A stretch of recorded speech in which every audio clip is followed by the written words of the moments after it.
And a good evening, everyone. Chris McDonald with a special McFiles broadcast. We're always honored to have new guests with us, and we've got a very honored guest tonight with us, Tana Gertz.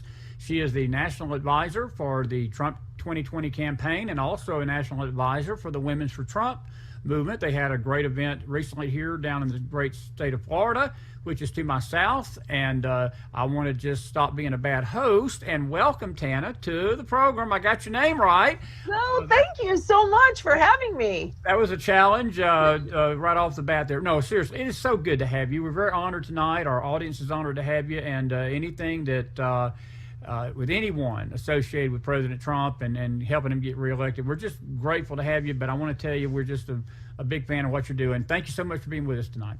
Thank you. Tana, let me let you sort of tell us a little bit about the campaign. You know, we're entering into a weird time of the year. It's sort of in between. I feel in my heart January is going to be sort of the, things are going to really get down to business. But in politics, it's like the day you get elected, you start campaigning again for the next one. And I'm sure that things are on the uptick a little bit in the campaign. But tell us a little bit about what's going on, how you feel, what's the motive, but the momentum out there. You can't deny that the rallies are huge. I mean, I've been at a few this year, and I tell you, I feel the same energy that we felt in 2016. Honestly, I do. I don't think there's anything changed. Well, I couldn't agree with you more, Chris. The enthusiasm and the support for our great president has it's tripled. It's so exciting. It's a great time to be an American. It's a great time to be a supporter of our wonderful president. And it's a great time for people like myself who can say we're honored to be able to work for the president of the United States. And so my story is super unique, and it's awesome in itself, and the fact that I was a contestant on his show, The Apprentice, 15 years ago. And so I met the man and I met his family, and I was on national television for 18 weeks with America's business icon, Donald Trump. And so I went on that show for really one reason and one reason only, and that was to learn from him. And then I wanted to take that all back into my career and as a professional speaker and just blow the roof off of my audiences and educate people. And I did that. And then when he decided he was going to run, he asked me if I'd put my careers on hold to get him elected. And I said, well, of course. I want to make history with this man. I want to be a world changer, a leader in the game. And we did it. And it was so exciting. And I'll let you ask me whatever you want to ask me about that. But moving to your question, 2016, getting him elected, it was difficult because nobody but a very select few like myself believed that he was ever going to do this. Even people that were closely associated with him thought he didn't have a chance in hell, but I knew he would be the next president.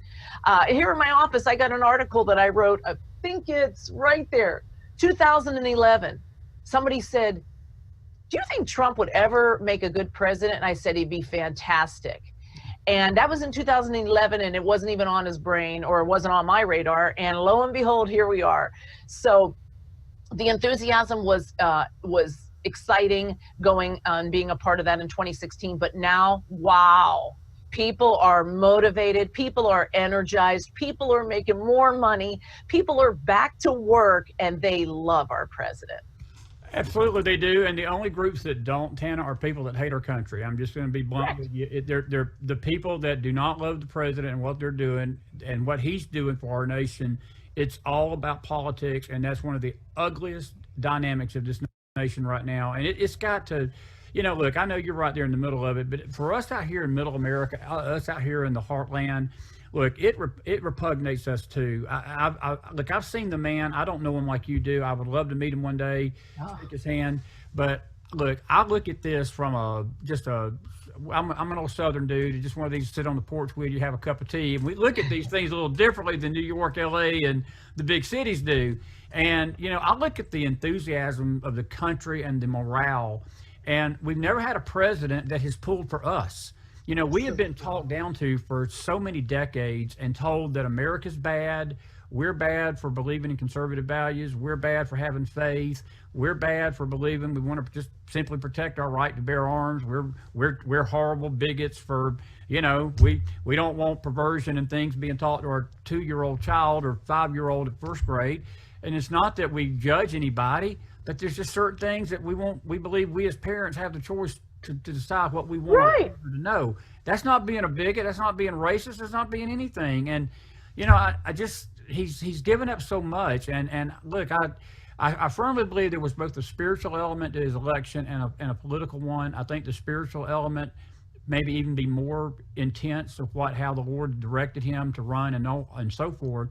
But I'm going to tell you something. The proof is in the pudding. The country is better off. You're absolutely right. We are better off than we were 2.5 years ago in so many areas. And despite everything the mainstream media has done to trash him, I think the people out here have still gotten the message that they feel better. We feel better about our country, and it's a great feeling. It is. And people, like I said, they're fired up. There's more money in their pockets. There's more money in their savings accounts. You're getting better tax credit for having children. You know, that's doubled. 6 million jobs. Like I always say, is much, like you just said, you know, the hatred for President Trump is just so enormous. I say, do you love your country more than you hate this president? I mean, honestly, I'm starting to wonder, do people love our country like they claim to? But, you know, 6 million jobs have been created under President Trump's administration. How can you deny that he's not effective? He's not an effective leader. You can't unless you're stupid or ignorant or blind or just not paying attention. But out of those, and I mentioned this to the ladies last night at our Empower Women event that we had here in Des Moines, out of those 6 million jobs, 3.4 million of those jobs were for females. Women are back to work and feeling that they have an economic purpose and that they're giving back and they're making as much as men. And that never happened before. So this president has done so much for females that it was flabbergasting when I told the audiences last night. Tana, let me ask you a question. Great point you brought up, because I want to ask you this because I've been reading a lot of fake news, and I've got a little newspaper here in East Tennessee that I run. It's an online paper, but I have to see the headlines every day, and that seems to be a theme that he's losing support among women, and I want you to speak to that because I don't believe that. I believe that his support among women look, no Republican, and President Trump's not a Republican. He is a President Trump. He's a different kind of candidate. Right. But Republicans in general have never really been the most endearing to the Republican Party anyway. They've never been endearing to women. But I just feel like that he has got a lot more support from women than he's being given credit for. And you're right there. And you're seeing this as the Women's for Trump conference. And I just want you to speak to that a little bit, because I think a lot of people are hearing this and they're saying, oh my God, he's in trouble with women, when I think it's just the opposite. It is. And I had numerous interviews yesterday, and people put camera in my face and they said, what about the polls? The polls show he's not doing well with women. And I said, listen, I don't believe the polls. The polls had Hillary Clinton winning in 2016. What I believe are people when they go to vote. And let me tell you what, the event last night, we were packed. There wasn't a seat in the house. It was fantastic. The support for women is growing.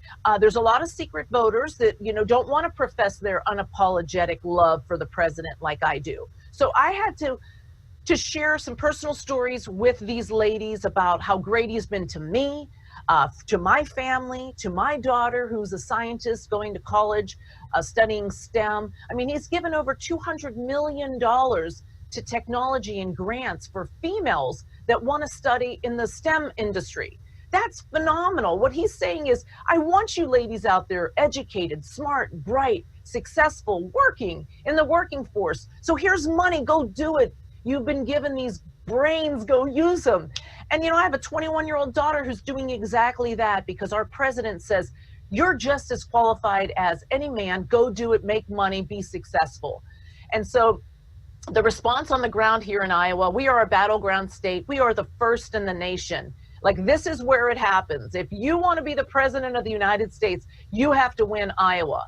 And that's how smart our president was. He chose me as a senior leader in the campaign when there was like 5 of us.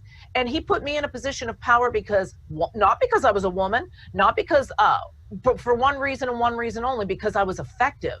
Right. Whether you're male, female, he doesn't care. If you do your job and you do it well, you will be elevated, rewarded, And I was, and I said to these people, I don't believe the polls, because take a look around this room. I said, it's packed.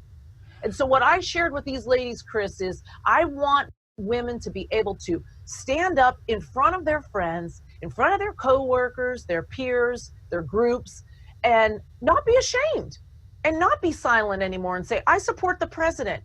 And then they go, okay, well, what do we do from there when they attack us? Because, you know, the Dems are mean and ugly and they will attack. And Republican women, we don't attack. When people, I just woke up today to 25 nasty messages, mostly from men, but a few from women, you know, and I'm like, delete. I'm not going to attack you because I can't convince you. That's and right. You're never going to vote for him. So now I'm wasting my breath and my energy and my spirit to try to convince you of something that I'm never going to. So move on. So I told these ladies, his track record speaks for itself. And I went down, boom, boom, boom, unemployment, lowest poverty, jobs for women, you know, the list went on and on. Like, we could have talked for 2 hours on his success. And it's, so the answer to your question is the response that we have any worries about females and that females aren't going to come out is all a scam. I do. I'm with you 1,000,000%. And I think everything that we're hearing about him is a scam through the mainstream media. We can't believe nothing, Tana, at this point. We can't believe anything. No. I love what you said about the polls. You can forget polls right now. My God, we're in August of 2019. Who cares? We're not one single vote's cast, and the mainstream media has already got Joe Biden taking over the White House. I mean, come on, give me a break. I know.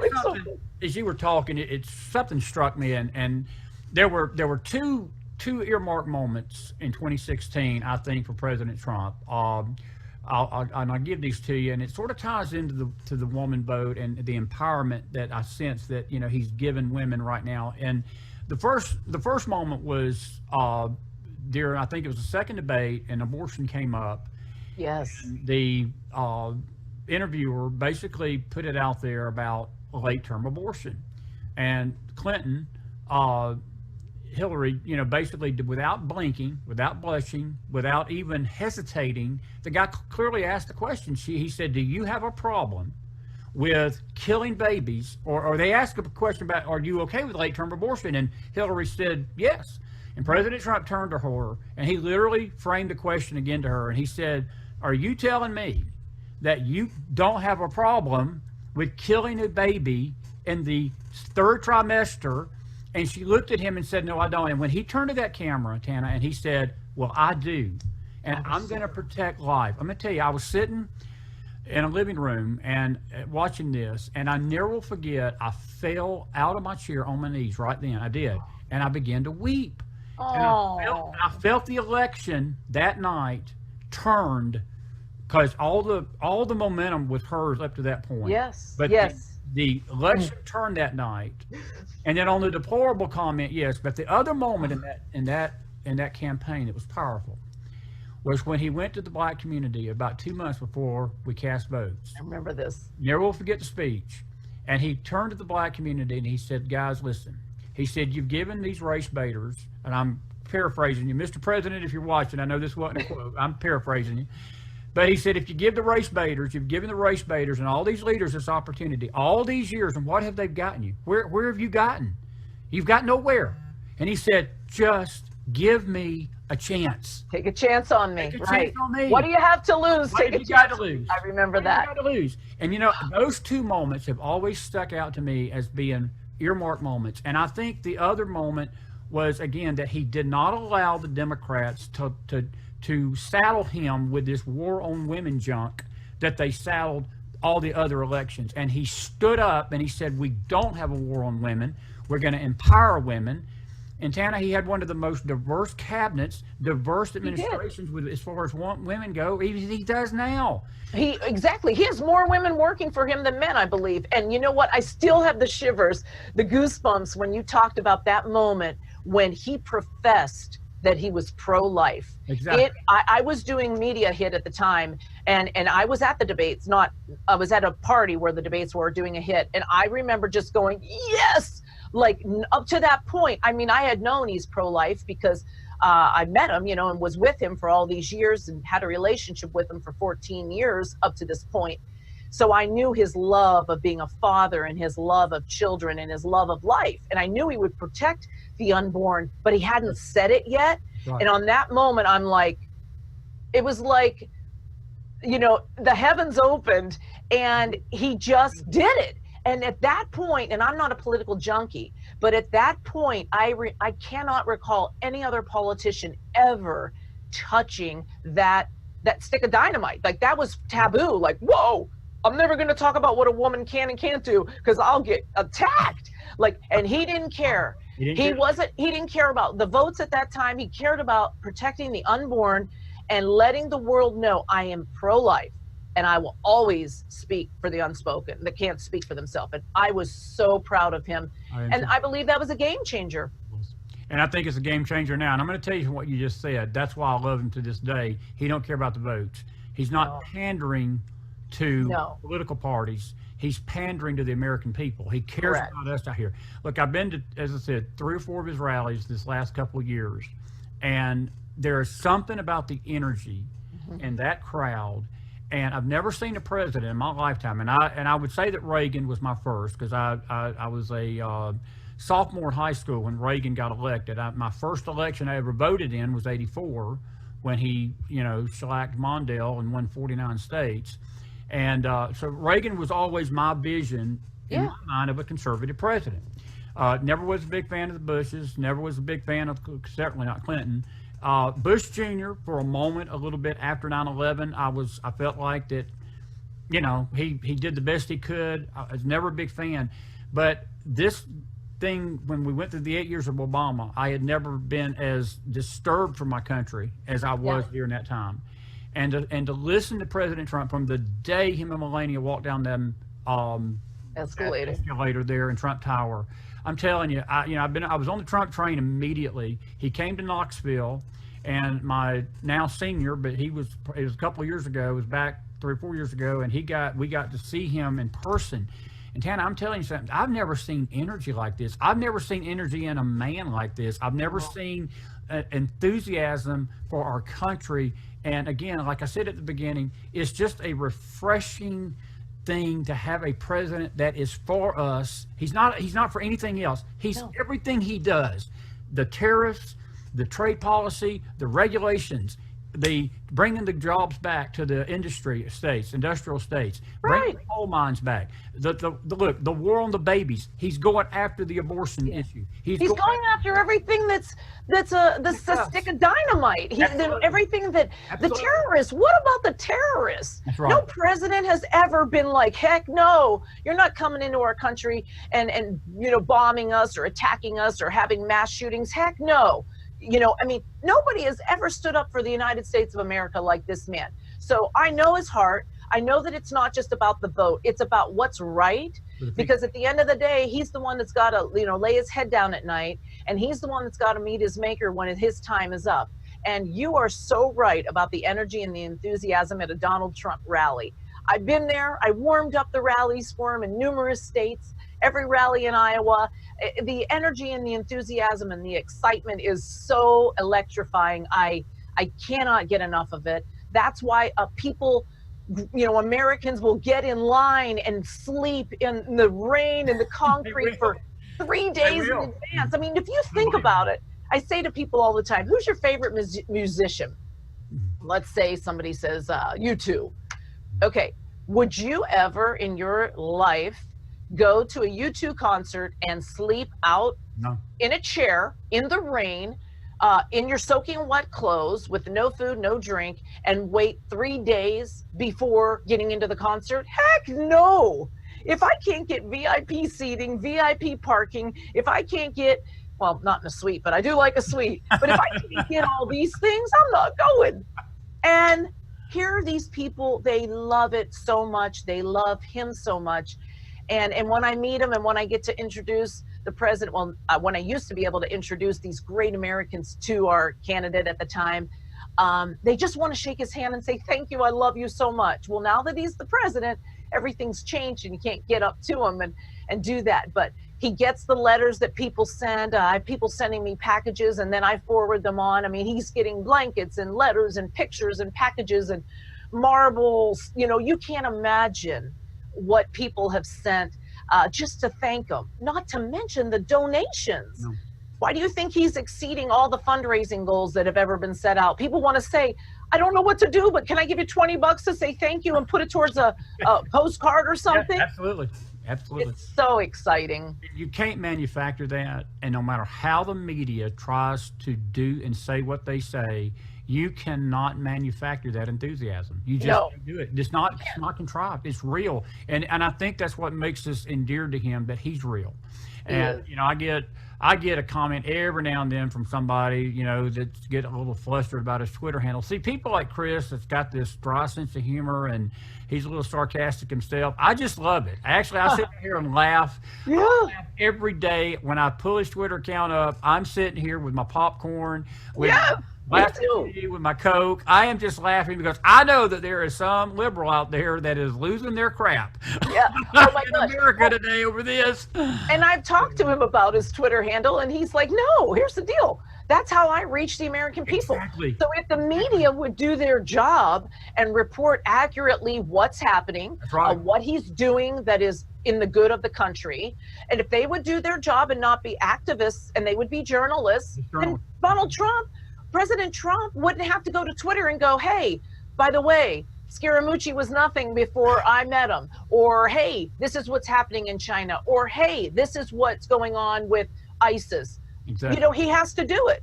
And if somebody wants to attack him, he'll let the American people know that that guy was a traitor and that guy's stolen X amount of millions of dollars from all of us. Right. Because guess what? The media's not doing their job. I love it, and the American people like you love it too. I think we do, Tana. And you know, again, it's working. Whatever he's doing is working. And I think that, again, America has been under the boot heel of these nations for so long. And look, let's say the elephant's in the room. A lot of this was deliberate. Look, these elites and these globalists that have been in charge of our government for so many decades, they did not want America to be in front.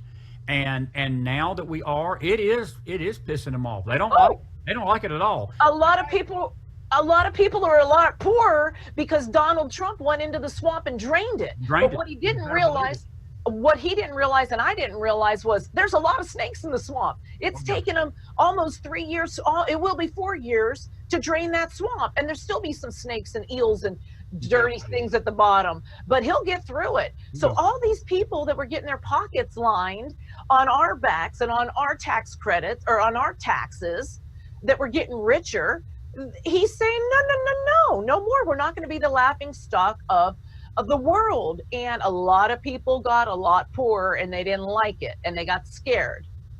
Without a doubt, buddy. Let me ask you this. This is more of a personal question, sort of bringing it down to you a little bit more personally.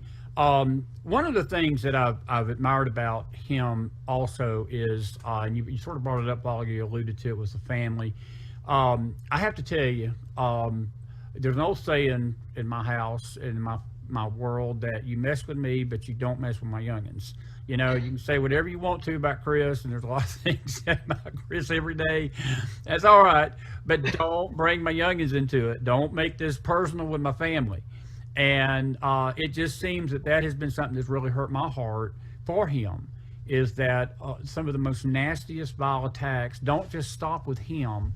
Right. They, by extension, you know, they go to the supporters. Yes, we're all called a bunch of names, you know, racist, deplorables, whatever they call it.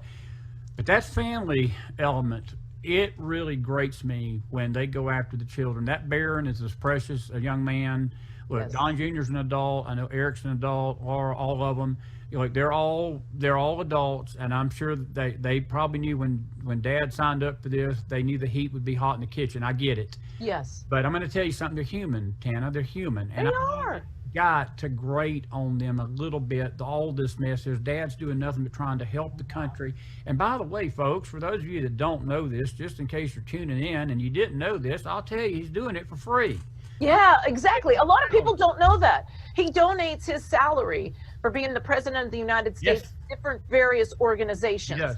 Never's taken 1 red cent. Never I know, I sit there and think he could be on a golf course right now, sipping a virgin pina colada because he doesn't drink, and enjoying life with his gorgeous wife and his beautiful children. Right. But he's fighting day in and day out for you and me and all the wonderful Americans watching. But, you know, it is hard, and it hurts my heart because I know Eric and Don and Ivanka and Laura and Jared and Melania, and Tiffany, and I know all of them. They are wonderful, wonderful human beings. I mean, they're amazing. The first family is so fantastic. I could do a whole episode on them, but it's like Donald Trump is the type of parent like I am, in the sense that, you know, we're tough and we have thick skin. And I do believe that our children become a product of us. And both of my children are tough and they have thick skins, and what their friends or what the public would say about them,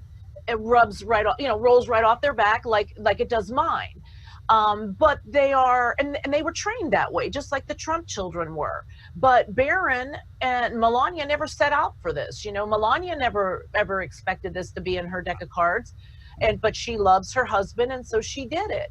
And so it hurts me to see the attacks on Barron, but Melania is a fantastic mother, and so I'm sure she's protected him, and Donald is his father, so he knows what comes with that, and he'll be okay. But it just goes to show the ugliness and the hatred that certain people have in their heart. Actually, I opened up one of my sickest emails today that was from a man, came over to my heytana.com website. My son was in the kitchen. I clicked on it because it's like, hey, if you want to hire Tana, click here. So I was like, oh, I wonder what the organization is. And this guy was just so disgusting, so vile, so vulgar in his description of what he wants to hire me for and whatnot. And I read it all out loud to my 24-year-old son. And I did that for 2 reasons. One reason really. I wanted him to see this happens on a daily basis, but guess what? Delete. And he, yeah. and you know, so he has to know that. I wanted him to know that, and he does know that there are millions of sick people out there, millions of people that I said to my son, Miles, do you believe that this man literally went to my website, then went to the contact page, then went to the book Tana page to write this up? Like, he went through 4 steps to spend maybe 15 minutes to send me this ugly message. And that's how sick people are. So I just say, you know, they have to meet their maker someday, and they have to live with the fact that they are mean and they're ugly and they're filled with hate, but we don't act that way. And so I know that President Donald Trump has educated his children to know right from wrong, and it'll make them stronger individuals in the long run. So I don't think it's going to hurt them as bad as it could. Well, if I ever doubted that God had not built the man for this job, I think the way he handles these attacks with such grace is a testimony to that. Because Tana, honestly, if I was him, Chris wouldn't be acting with this grace. No, I know. Right now, we Southerners, we get some kind of, I put it like this: Jim Acosta, Jim Acosta would hear words that his mama probably would never speak, you know, never spoken to him before, coming from the South. We Southerners, we're just a little wired up bunch, but. Right. And I'm saying that sort of tongue in cheek, but my point is that I've been absolutely, my respect for the man has always been high, but it always increases when it just seems that the more vile the attack, the more he doesn't respond to it. He just keeps doing his job.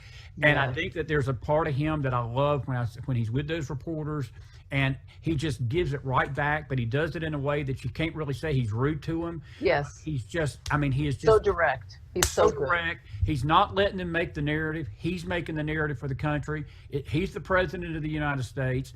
And I think that, you know, his biggest obstacle to me is not so much, I don't want to call them rhinos or Republicans or Democrats or whatever. It's not even about party. But you mentioned the swamp. But Congress, if Congress would just get on board with him just a little bit. Yeah.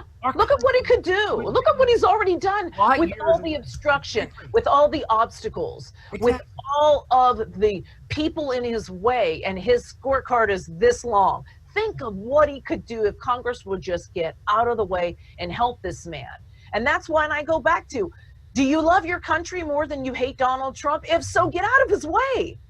I mean, he's such a leader. He's going to clean house. He's going to keep America great, as he's already made America great again. He's made us respected, and people respect the man. I don't care if you love him or you hate him. You do respect the man. And when I'm in his presence, like I was just with him, with my son at a fundraiser here in Iowa, and I just look at him and I want to cry and just be like, gosh, go on a beach somewhere. You don't need to do this. But I look at him like, you are the strong. I tell him all the time, I said, you're the strongest man that I know. Like, how do you keep doing this? Because it would be so easy to quit. I'm not a quitter. I've never been a quitter, but I'll tell you what, if I took what this man had to take day in and day out for 3 years, almost 3 years, exactly. I might have said, about done. I'm out, drop the mic and let somebody else try to clean it up. But you know what? He won't, because he loves our country too much. He will never give up on us. And believe that. I'm predicting a Trump 2020 landslide, Chris. I am too. I'm with you there too. I would drop the mic, but it would be for different reasons. My family would disown me after the things I would say in that mic after I drop it. I know. Anyway, hey, I want to ask you a question. You mentioned you were on The Apprentice. And before I get to that, let me ask you this about the family. How are they holding up? Are they good right now? Everybody? They are doing good. Yes, I was just with Laura at an event, and she just had her baby girl, Carolina. Congratulations. And, they're great. They're such great. I mean, Eric is fantastic. Laura's fantastic. Ivanka's amazing. What a champion for women. I had somebody ask me last night, who do you think out of all these 20 Democrats would be the first female president? And I go, honey, it ain't going to be one of them. It'll be Ivanka Trump. And they went, what? I go, if there's ever going to be a female president, it'll be Ivanka Trump. I'm not saying she's ever going to run, but that woman would win. She's such a champion. But the family is holding up well. Don Jr., he's great. I mean, he was under such scrutiny when they were trying to pull the whole Russia thing. And you know what? He helped when they were talking about you're going to prison and blah, blah, blah. You know what? That would have scared me. Not Don Jr. He was just like, bring it on. And then you know what? He started being a street fighter and fighting back and saying, oh, really? You want to talk about me? Let's talk about you. And now then people go silent. Absolutely. And that's so they are doing well. They're all doing well. They're great. Well, when we bring you back the second time, we'll get more into the family and all. But I do want to sort of shift gears on you back toward the Apprentice days. You've known President Trump for 15 years now. And I just interesting question to you. Is he any different now than he was then? Because he strikes me as somebody that's the same in and out of it. He is. He's the same. The only thing is maybe he's more careful with his wording. Where before, what I love about him is I'm like him in the sense that I'm unscripted, I'm unstaged, and I love that about him. I do too. But now that he has 50,000 microphones in his face every single moment he speaks, he thinks a little bit more, but just the same smart man, same personality, same character, same sense of humor. He's so intelligent, it would make your brain blow up if you even knew how smart this man was. So actually, he's the same. He had the same energy and stamina on The Apprentice that he does now. I don't know how the man does it, because I have a ton of energy, and he was running laps around all of us, and it was unbelievable, and it's so inspiring. What's it like behind the scenes at The Apprentice? How's that? What is that like for you? That was a very grueling process. Unfortunately, back in the day, that was 15 years ago, I didn't know how to, and I still struggle with enjoying the moment, because I'm a competitor. And so when I'm there, I'm like, I'm here to win. Kind of like when the president hired me on his 2016 campaign. I could have sat around and been like, wow, I'm on Trump Force One. This is so cool. The seats are gold. There is a flight attendant giving me a drink order. Like, this is amazing. But I was so concerned about the next rally and making sure that my email blast went out. And I didn't enjoy the moment, but it was exciting. It was life-changing for me. I came home and had 77 job offers. I became an international professional speaker overnight. It was awesome, but it was a lot of work. And I did it for one reason and one reason only, and it was because I wanted to learn from America's business icon. And look, it paid off. Because I learned from him. He liked me as I liked him. He hired me, and I'm in history books with the man. So it was so cool. That's awesome. Let me ask you this. We're going to circle. I'm going to circle back around to the current time, and it's an honor to have you on the show tonight. I can't tell you how honored we are to have you. As you look ahead into 2020, as we're getting there close, give me your top three things that you believe that are the most important that the campaign needs to really highlight to get the American people fired up again. I know we're fired up out here, but if there's three things that if I was asking, if I was president, and God help the country if I was, and I said 2020, what three things you think concerns Americans the most right now that President Trump is going to be hammering down during his coming months? Great question. Well, for number one, the economy. Everybody loves the fact that there are jobs, that the unemployment rate is the lowest it's ever been, and poverty level is going down. So the economic growth and success of our president, we're going to keep touting that because you can't argue with the facts. So that's number one, and people love that. And the whole concept of a recession, that's a complete scam, not happening. Number two, people love the fact that this is a president that is all about immigration, wants you to come to this country legally. He says you're all welcome. You'll come legally. I'm going to vet you. They love that. And with that, terrorist, he's protecting us so that we can lay our head down at night and know that our children are safe and that we're safe. So immigration is a big one. And well, oh God, there's a few, but of course, the trades and stuff, making sure we're not a laughing stock of the world. But I would say, in building the wall, he is getting that done. And if Congress would get out of the way, the wall would have been built. But the tax cuts, once again, we go back to more money in our pocket. Right. Women love paid leave, tax credits for having children. You get more money back, double what it used to be. So I would say, security, safety, economic growth, those are three very, very important things. He's trying to make good deals. The trade deals very important as well, but because that's not tidied up, we really can't run on that. But for women, I run on healthcare, security, safety, and economic. Economic. That's great. I mean, that would be my top three. Do you feel like that the gun issue is going to be any kind of an issue with the voters? I don't. I mean, we're here in Iowa, the Midwest. A lot of people at the event last night had their concealed weapon, as I did. I carry mine everywhere I go unapologetically. So any nut up there that thinks that they're going to mess with me, they're messing with the wrong woman. Yeah. And so, no, I mean, we're in the Midwest, the heartland, the salt of the earth people. And they take their life and very serious, and they will protect themselves. And if they do what I did and my children have done and my husband has done to learn how to, use their weapon, and they go through the training and they want to carry it, God bless them. And I don't think that President Trump is going to have to worry about the Second Amendment, but he's unapologetic that, that's your decision. Let me ask you this, sort of, Sam, we've got about 10 minutes, and I'll wrap this up with you, but what do you think? We were talking about the hatred a while ago. What is generating all this hate to him? A lot of these people that are screaming the loudest were once his best friend. I mean, that's the other thing we see out here in the real world. I call us the real world out here, and we're looking at this in. We look in. Yes. Washington D.C. is just a little bubble. New York's this bubble. L.A.'s this bubble. But we folks out here in the heartland of the country, we look at these things with common sense lens, and I see somebody like an Al Sharpton who, there's pictures all over the internet of him with his hand out to President Trump, all these years, Jackson, all of them, and you never heard the word racist one time. Nope. And it's like President Trump only became a racist when he started running for president.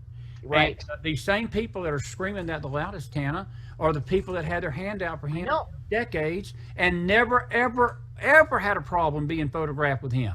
No. Ever. It's simple. Guess what it is, Chris? It's fear. It goes back to it's fear. This is fear-based because they know that he can take it away from them, and he has. So the gravy train is up. It's like Thanksgiving dinner, and your mom puts out the turkey and the mashed potatoes and all the good stuff and the stuffing, and you go to the gravy ladle and you're like, where's the gravy? The gravy's all gone. No more free ride. It's over. The party's over. You don't get any more free handouts. You can't pay to play. You can't get paid for, Hillary Clinton made what, millions of dollars on speeches? What? I'm a heck of a lot better professional speaker than her. I never got paid that. What? How's this happening? That's right. I've met so many dirty mayors and dirty people that are politicians, and now they're out of the business. And I'm like, what made you get out? And they go, I knew someday I was going to have to, talk to the Lord about how I was stealing from people. And I said, stealing? What were you doing? I was so naive. They said, are you kidding me? They want a new bridge. I say, you get a new bridge. I get a $200,000 check. So everybody was getting a piece of the pie. And Donald Trump said, no, that's why we're in trillions of dollars of debt. No more free ride. The gravy's out. That's a great point. So it's fear because he's cleaning. He's like, oh, California, you want to say rude things about me? Well, guess what? California needs me. Oh, we now have earthquakes. People are asking for money. Well, what have you been doing for your citizens? That's right. California is one of the most beautiful states. I've lived in a lot of states in the United States. I've lived in California. Gorgeous, gorgeous weather. I was just there on a speaking engagement. I could not believe San Francisco. I was looking around and homeless, filth, stench. We're in California, one of the most glorious states in the United States, and it's a dump.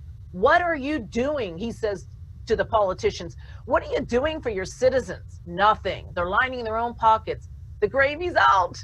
I know. That's what it is. I don't think anybody's ever framed it like that, and I think that is so powerful. It is fear. Their fear of losing. I think you hit a home run right there. Tana, you got about 5 minutes. I want to just let me ask you one quick question before I forget it. I know that the Russia thing, but most people with a brain out here knew that this was a crock of crap. Yeah. We understand that. It was just a farce. But the real collusion, the real criminality has been these Democrats. Look, Hillary Clinton, I don't know how she's walking free. I don't know how a lot of these people are walking free. And I know we got to be patient with this, but I do have one, and this may be an opinion question. You confident that the justice system is going to find justice for these people that really have broke the law? Are we good? I am confident that Donald Trump has got the right people in place. Barr has done a phenomenal job. Look, when he came in, we got it all tightened up, and guess what? Hoax is over. This whole game is over. And we needed to have strong leaders. Unfortunately, in the first go around, we didn't have the strongest person in the position. And President Trump didn't know because he got bad advice. But on about Sessions, unfortunately, what should have not been through, what they've been through, there's not going to be room for weak links. I'll agree with you. And I feel that we're okay. I feel that we, are confident. I feel confident. Okay. This is my opinion, but I feel confident that we have people in place that are not going to let any more slip-ups happen. And we're going to hold people accountable because that's exactly what the leader of the free world is all about. You will be accountable for your actions, period. And I think that's another refreshing thing about him. It has nothing to do, he don't care about the personality stuff. It's all about results. And right. You do your job, and I'm going to love you to death. If you don't do your job, you're... Sorry, that's a little embarrassing. Let's just give it away. Yeah. I mean, come on now. So this man's a billionaire. He's run amazing companies. I've been in many of those companies. They're phenomenal, top notch. The level of excellence is just, you can't even explain it. And he's running our country like a business. I couldn't be more excited. And that's what I tout when I try to tell women, go vote for this man. You want this country to run like a Trump hotel? I'll tell you what that's like, 5 stars. And so you're exactly right. I mean, this is, I run my business like that. If people don't step in line and people don't have my positivity and my outlook on life, and they don't want to run with the brand, they're out. Yeah, you gotta and that's just how I run my business, and he runs his just the same. And he's running the government and the United States of America like a business, transactional. Right, wrong, good, bad, you're in, you're out, do your job, you're out, and look at the results. Well, I think he's made a great choice in making you a national advisor for his 2020 Trump campaign and the Women for Trump group. Because I have, thank you. Your energy has been off the chart. I love this. I've loved this interview. I'll tell you, like I tell everybody else, you were a guest for like 15, 20 seconds. You're now part of the McFiles family. And you've got an open door anytime that you want to come on. And I think, Tana, these programs like this, we're grassroots. And I think that's the beautiful thing about the Trump campaign is that they're not above us. They're here among us. And people like yourself and others that come on these shows, I cannot tell you how much we appreciate you out here. I know our audience tonight is beaming that you're here. I'm beaming, and we want you back as soon as you can. I know you got a busy schedule, but you're welcome anytime here on the McFiles. I'm going to give you 3 or 4 minutes, wrap us up, final thoughts, and we'll call it a night. But it's good to have you today. Really. Well, thank you so much. I'm honored to be here. I appreciate your kind words, and this has been fantastic. I think my final thoughts would be, if your viewers and listeners would love to connect with me, the best thing that they could do to help me and the campaign would be to follow my pages, which are on Instagram and Twitter at Hey Tana, HEYTANA. Facebook, just my name, Tana Gertz, Goertz. My website is heytana.com.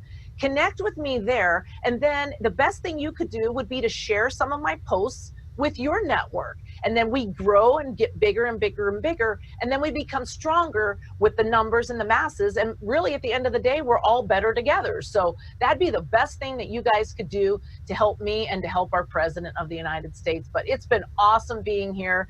And I'd love to connect with everybody. And I just thank you for your time. Yeah, we'll have you back very soon. We really will. We've been talking to Tana Gertz. Everybody's having a heart attack that I went through this whole show without mispronouncing your name. I'm telling you, the audience knows me well. Well, I appreciate that. Thank you. We did it. We're making progress here tonight. Yes. We've been talking to Tana Gertz. She is the national coordinator for the Women for Trump group, and also a national organizer for the Trump 2020 campaign. We're very honored to have her tonight. We appreciate you joining us tonight on the McFiles. God bless you. God bless your family as we end every single show. God bless this great nation of America, and God bless President Donald Trump and his family. Say a prayer for our president tonight. And I don't think Tana will mind me saying this. Say a prayer for her, folks. Look, these campaign folks are under a lot of, as you've already heard, there's a lot of anger, a lot of stuff that's being hurled at them that's just not good. And they need our prayer covering. They need our support. And just uplift them when you're having your prayers at night. And I'm sure she won't mind. And I know that you'll do that for us. We'll be back with a final thought in just a second. Tana Gertz, thank you so much. We'll have you back soon on the McFiles. Thank you so much. God bless you. We'll be right back, folks.